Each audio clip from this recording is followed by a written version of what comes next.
ठीक आहे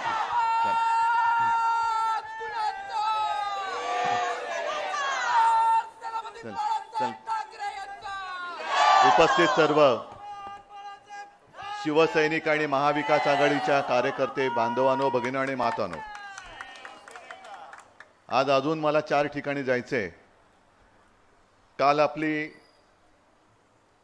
पूर्ण मुंबईची आणि आसपासचा म्हणजे ठाणे, कल्याण, पालघर या परिसरातल्या जागांसाठी उद्या होणाऱ्या निवडणुकीसाठी मी प्रचाराची सभा म्हणत नाही तर विजयी सभा झालेली आहे. आज केवळ मी आपलं दर्शन घ्यायला आलेलो आहे. आणि साहजिकच आहे की माईक समोर आल्यानंतर काही बोललं नाही तर असं होतच नाही.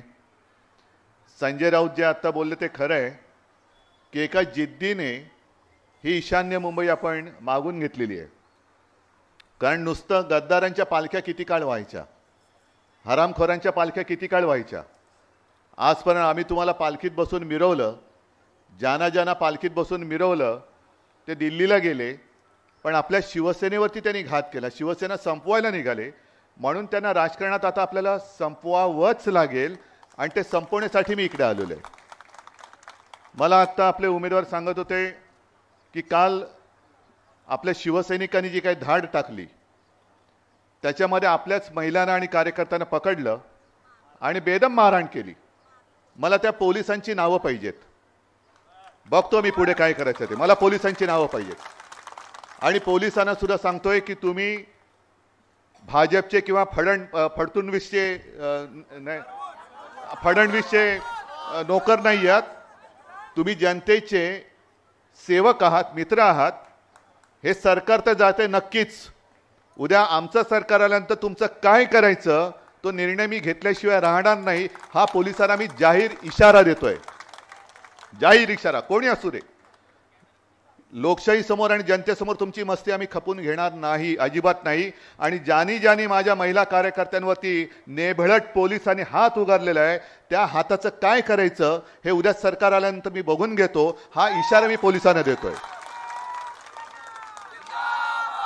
तुमच्या समोर येताना आपल्या महाविकास आघाडीची पत्रकार परिषद झाली.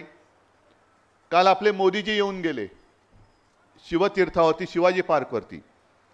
त्यांना आता काही भरकटलेले आहेत, मेंदूला शीण आलेला आहे, वाटेल ते बोलतायत, भ्रमिष्ठासारखे बोलतायत.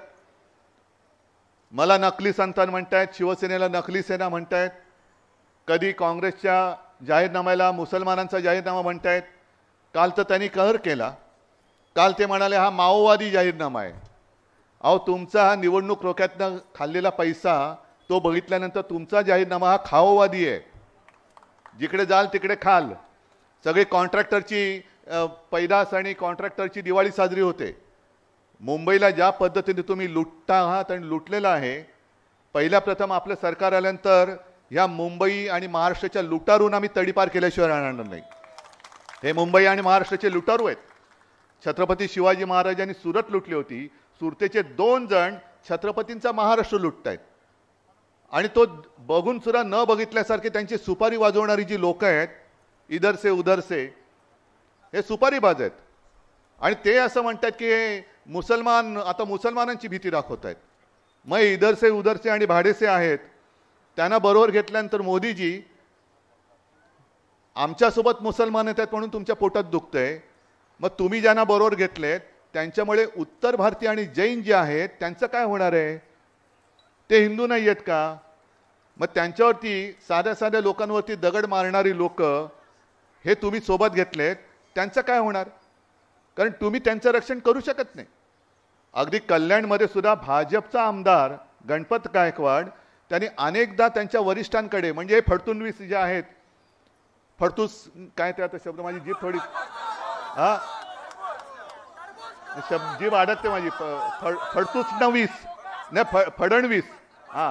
अरे तुम्ही टाळ्या नका वाजवू. मी चुकलो तर तुम्ही करेक्ट करा. फडणवीस.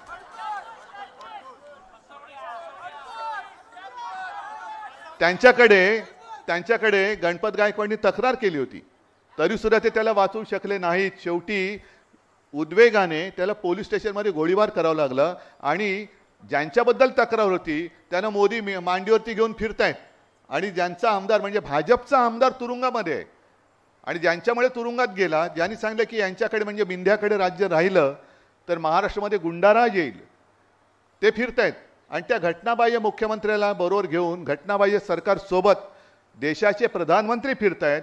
असं लाजिरवाणं चित्र संपूर्ण जगात कुठेही नसेल, ते आपल्याला महाराष्ट्राला पाहावं लागतंय.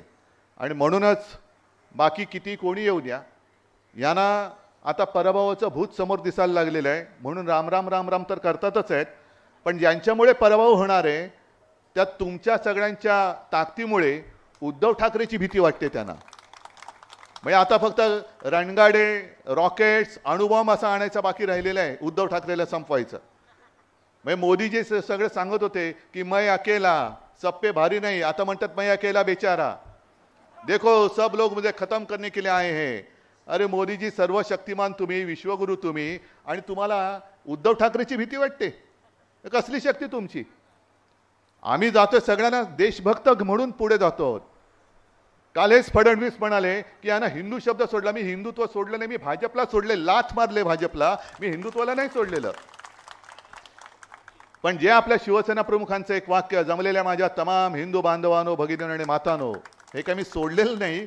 पण देशाची लढाई म्हटल्यानंतर मी देशभक्त, जमलेल्या माझ्या तमाम देशभक्त बांधवांनो, भगिनींनो असं म्हटलं तर आम्ही काही देशभक्त नाहीत?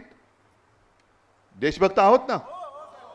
आणि म्हणून मी फडणवीसांना सांगतोय की ज्या कोणाला देशभक्त या शब्दाबद्दल आक्षेप असेल ते फडणवीस असले तरी ते देशद्रोही आहेत. पहिल्या या देशद्रोह्यांना आपल्याला गेट आउट सांगायला पाहिजे. मग पाकिस्तानची भीती दाखवतात आम्हाला. साधा मुद्दा आहे की महाराष्ट्रातले उद्योग सगळे गुजरातला घेऊन जात आहेत. आणि आपण जर का त्यांना प्रश्न विचारला तर फडणवीस म्हणतात की गुजरात काय पाकिस्तानात आहे का? माहिती आहे आम्हाला, गुजरात आमचाच आहे, आपल्या देशाचं एक अविभाज्य राज्य आहे ते. आणि गुजरातवरती सुद्धा इंडिया आघाडीचं सरकार अन्याय नाही करणार. पण महाराष्ट्राचं ओरबाडून तुम्ही तिकडे नेता आहात. महाराष्ट्र जसं गुजरात हा काय पाकिस्तानमध्ये आहे का प्रश्न विचारताय, तर मग माझा महाराष्ट्र, आमचा महाराष्ट्र, छत्रपतींचा महाराष्ट्र, शाहू फुले आंबेडकरांचा महाराष्ट्र हा काय अफगाणिस्तानमध्ये?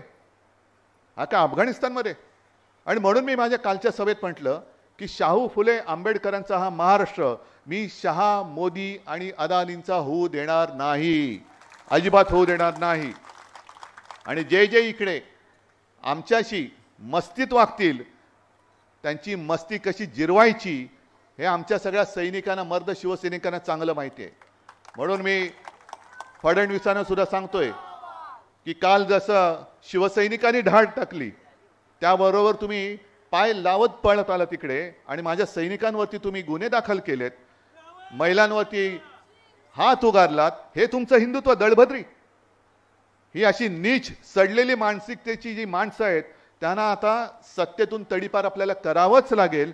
आणि मला खात्री आहे आपण सगळे एकजुटीने यांना तडीपार केल्याशिवाय राहणार नाही हा विश्वास व्यक्त करतो आणि तूर्त आपली रजा घेतो. मात्र विजयाच्या मिरवणुकीला मी नक्की येणार हे वचन देतो. जय हिंद, जय महाराष्ट्र.